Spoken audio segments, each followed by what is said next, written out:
Fala galera, beleza? Hoje eu estarei trazendo um ranking dos 10 maiores jogadores de todos os tempos, na minha opinião. Então estarei dividindo o vídeo em duas partes.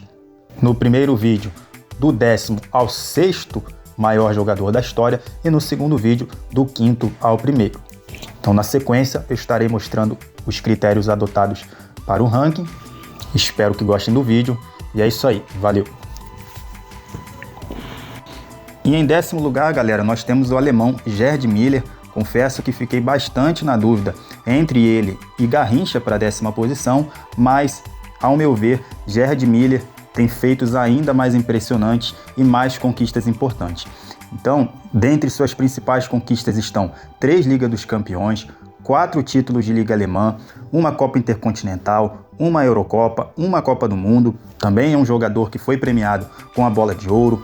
Já conquistou 2 chuteiras de ouro da UEFA, tem muitas artilharias, foi 7 vezes artilheiro na Liga Alemã, já foi artilheiro de Copa do Mundo, possui uma artilharia em Eurocopa, além de 4 na Liga dos Campeões, além de deter alguns recordes importantes, como de maior artilheiro da história da Bundesliga, e durante muitos anos foi o maior artilheiro da história das Copas do Mundo. Acabou sendo ultrapassado pelo Ronaldo Fenômeno e depois pelo Klose. Hoje ele ocupa a 3ª posição no ranking de maiores artilheiros de Copas do Mundo e foi um jogador que ultrapassou a casa dos 700 gols oficiais. Foi um baita artilheiro, teve uma média de gols impressionante por todos os lugares por onde passou.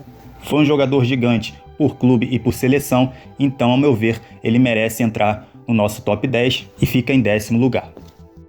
E em 9º lugar, o argentino Di Stéfano, que para muitos é o maior jogador da história do maior clube do mundo, Real Madrid. Há uma certa disputa por esse posto com um certo português, que eu citarei logo mais. Bom, Di Stéfano teve uma carreira muito bem sucedida, muito vitoriosa, conquistou 5 Ligas dos Campeões, uma Copa Intercontinental, 8 títulos de Campeonato Espanhol, um título de Copa América com a seleção argentina, 2 campeonatos argentinos, 3 campeonatos colombianos, já foi vencedor da Bola de Ouro em 2 oportunidades, além de várias artilharias importante, já foi 5 vezes artilheiro do Campeonato Espanhol e 1 vez artilheiro da Eurocopa, e por todos esses feitos ele recebeu alguns prêmios importantes, além das 2 bolas de ouro. Também foi eleito o 3º melhor europeu do século XX e o 4º melhor jogador do século XX, ambas as premiações dadas pela IFFHS. Di Stéfano, que era um jogador obcecado pelo gol, era um grande artilheiro, mas que também possuía muita habilidade,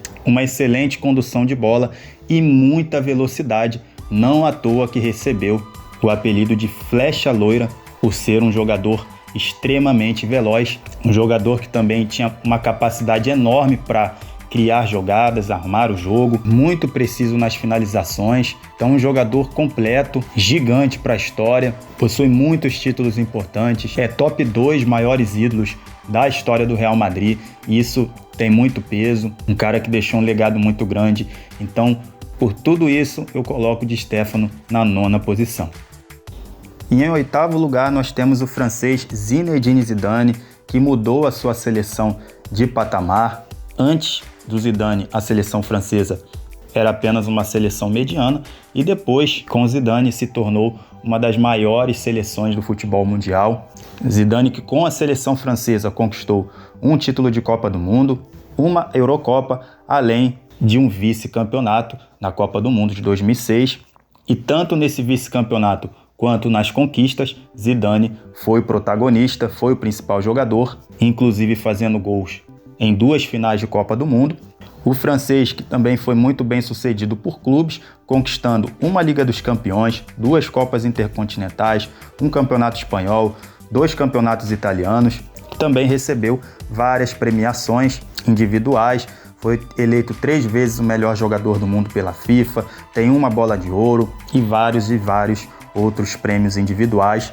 Zidane, que era um meia de ligação, muito habilidoso, inteligente, jogava de forma super elegante, um excelente domínio de bola, condução, finalização com as 2 pernas, passes precisos, além de ser um jogador que usava bastante o recurso do drible, porém apenas quando necessário, sempre de forma objetiva.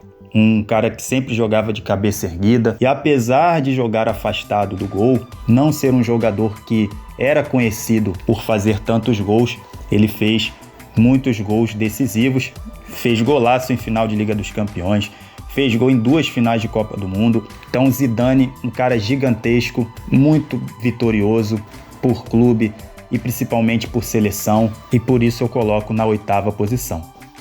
Em 7º lugar, Ronaldo Fenômeno, um jogador que foi muito mais bem sucedido por seleção do que por clube, né? Algo bastante curioso. Seus principais títulos são 2 Copas do Mundo, 2 Copas América, 1 Copa das Confederações, então foram 5 títulos pela seleção. E por clube, seus principais títulos são 1 Copa Intercontinental e 2 campeonatos espanhóis. Ronaldo, que recebeu vários prêmios individuais também, alguns que eu posso citar aqui.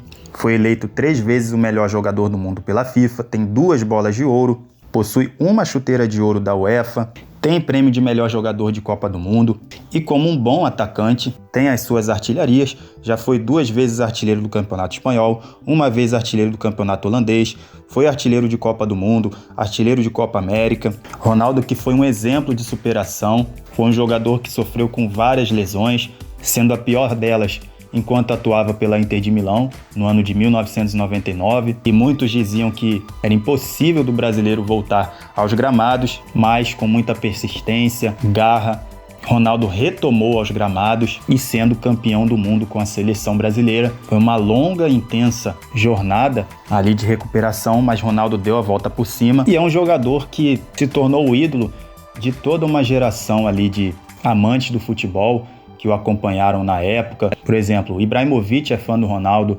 Benzema é fã do Ronaldo e vários ex-jogadores dizem que para eles Ronaldo é o melhor que eles já viram. E realmente foi um jogador que em seu auge era imparável, era muita força, explosão, velocidade, habilidade, finalização com as 2 pernas e muitos dizem que se não fossem as lesões, Ronaldo talvez fosse top 3 da história. Então assim, Ronaldo é gigantesco, tem uma história belíssima no futebol, foi um pouco prejudicada pelas lesões, poderia ser maior do que foi, mas ainda assim foi gigantesco e por isso ocupa a nossa 7ª posição no ranking. Em 6º lugar, nós temos o alemão Beckenbauer, o maior zagueiro da história do futebol, que também jogou de líbero, de volante, devido à sua grande qualidade técnica, né? Beckenbauer, que foi um jogador muito vitorioso, ganhou praticamente tudo que poderia conquistar, venceu 3 vezes a Liga dos Campeões, 5 vezes o Campeonato Alemão, 1 Copa Intercontinental, 1 Copa do Mundo com a seleção alemã, além de uma Eurocopa. Foi premiado 2 vezes com a Bola de Ouro, já foi Bola de Prata e Bola de Bronze em Copas do Mundo e foi eleito futebolista alemão do ano 4 vezes. Beckenbauer, que era um jogador que misturava habilidade e elegância, durante seus primeiros anos de carreira atuava de volante, mas a partir dos anos 70 começou a jogar mais recuado e se tornou um grande zagueiro, para muitos especialistas o maior da história. Beckenbauer, que era um defensor craque, possuía lançamentos precisos, ótima saída de bola, além de um posicionamento excelente, não à toa que recebeu 2 vezes o prêmio da Bola de Ouro, mudou o Bayern de Munique de patamar, foi muito bem sucedido com a sua seleção também. Então, por toda a sua importância, pelas suas conquistas, pelo seu talento, pelo legado que ele deixou, eu coloco na 6ª posição.